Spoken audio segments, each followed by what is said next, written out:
Tonight, the data center discussion continues in St. Louis after members of the Board of Aldermen failed to perfect a bill. It's aimed at setting guidelines for large-scale developments. 5 on your side's Holden Krawicki was in attendance for today's 4-hour meeting where multiple members of the board say several last-minute amendments complicated this conversation. Seemingly every member of the St. Louis Board of Aldermen agrees that they want to set strict standards on data centers in the city limits. However, after more than a month of debate, it seems they can't agree on the best way to do that.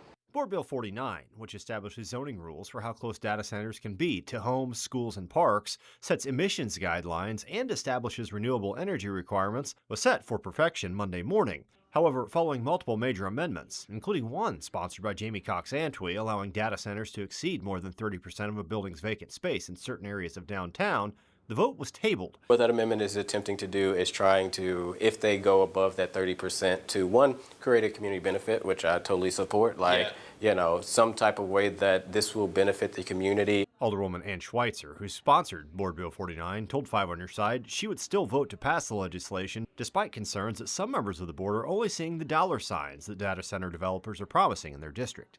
This amendment could have been worse, and I appreciate that the majority of my colleagues wouldn't have voted for something that was being discussed that would have been much worse.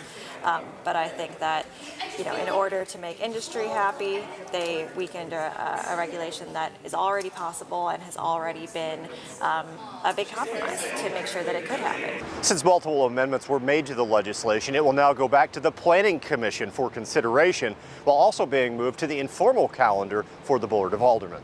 Reporting in St. Louis, Holden Krawicki, 5 on your side.